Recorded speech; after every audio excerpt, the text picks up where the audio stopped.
नमस्कार दोस्तों, power of knowledge में आपका स्वागत है। और सी के अंदर आज हम करेंगे पॉइंटर ऑपरेशन में डैंगलिंग और वाइड पॉइंटर। अगर हम डैंगलिंग और वाइड पॉइंटर की बात करते हैं तो इसका यूज़ हम करते हैं मेमोरी मैनेजमेंट के लिए। The most common bug related to pointer and memory management is dangling wild pointer. Sometime the programmer fail to initialise the pointer with valid address. कहते कई बार क्या होता है कि कोई प्रोग्रामर फेल हो जाता है किसी भी पॉइंटर को एक वैलिड एड्रेस देने के लिए, तो उस टाइम पर जो पॉइंटर है उसको हम डैंगलिंग पॉइंटर कहते हैं। Dangling pointer occur at the time of object destruction when the object deleted और deallocated from memory without modifying the value of pointer. कि कई बार क्या होता है कि हम अपने वेरिएबल को रिमूव कर देते हैं।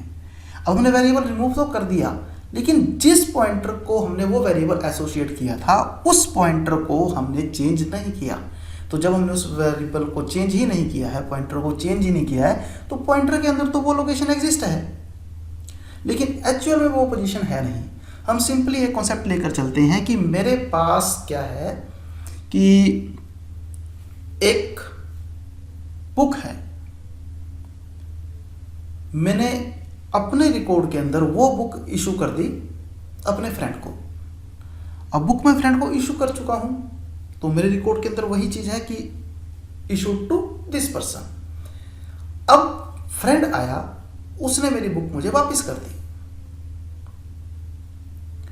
और मैंने अपने रिकॉर्ड के अंदर उसको अपडेट नहीं किया।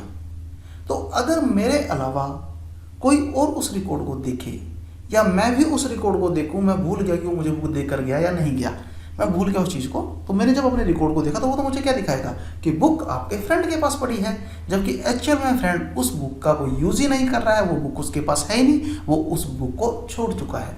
तो वही काम यहाँ पर जो होता है वो वेरिएबल्स के साथ होता है कि जब पॉइंटर के अंदर आप किसी वेरिएबल का एड्रेस स्टोर कर देते हो और उस वेरिएबल को आप रिमूव कर देते हो, आप डिस्ट्रॉय कर देते हो, तो आपको ये कंपलसरी हो जाता है कि आप पॉइंटर को भी कोई वैल्यू उसके लोकेशन पर दो। चाहे आप उसको नल दो, चाहे पॉइंटर को फ्री करो, चाहे पॉइंटर को किसी और वेरिएबल को एक्सेस करवा दो, वो आपके ऊपर डिपेंड करता है।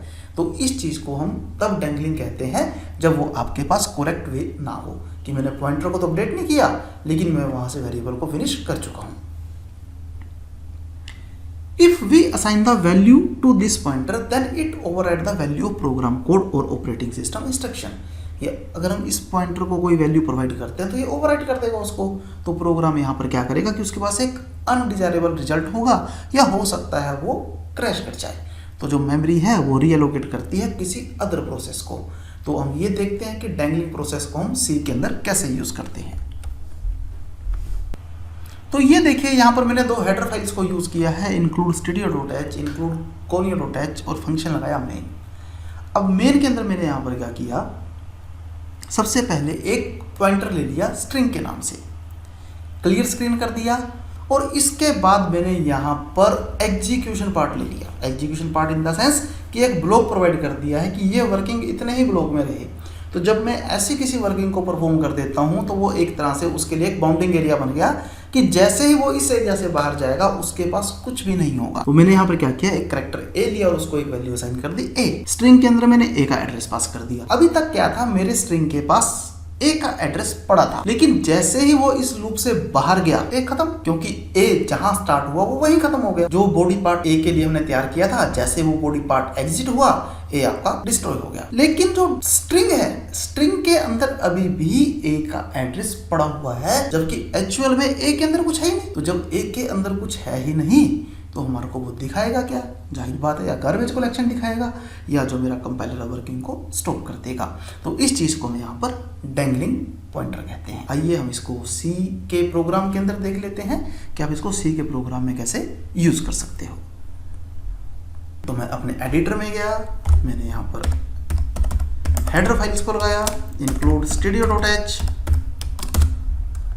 इंक्लूड conio.h,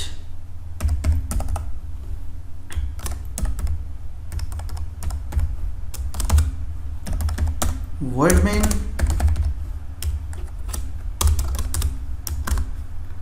और यहां मैंने एक वेरिएबल ले लिया। मैंने यहां वेरिएबल ले लिया कैरेक्टर पॉइंटर,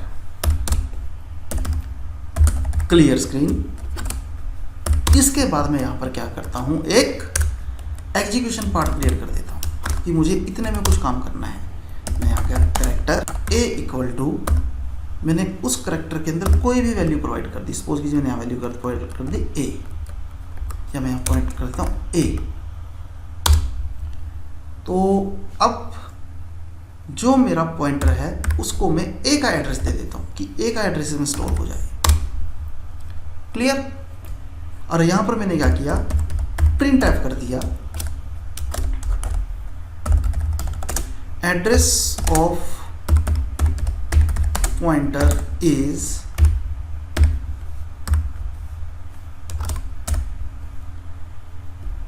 पी।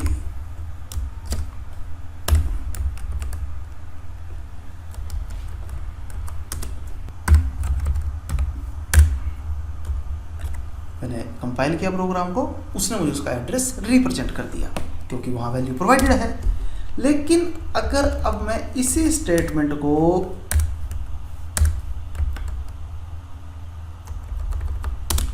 इस लोकेशन पर यूज कर लूं, address of pointer after dangling,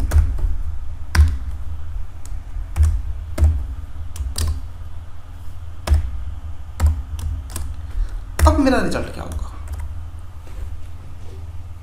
result मेरा सेम है, रिजल्ट मेरे में कोई इशू नहीं आया।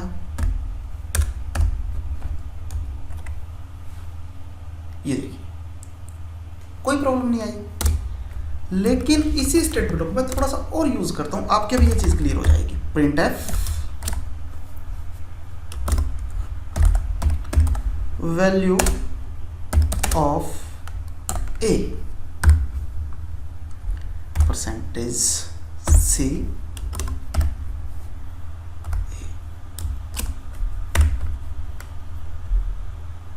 और यहां मैं कर देता हूं slash.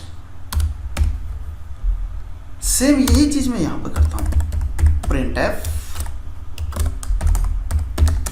Value of A equal to slash C A. एक मैं यहां भी आपको स्लैशन कर देता हूं। अब मैं प्रोग्राम को रन करता हूं।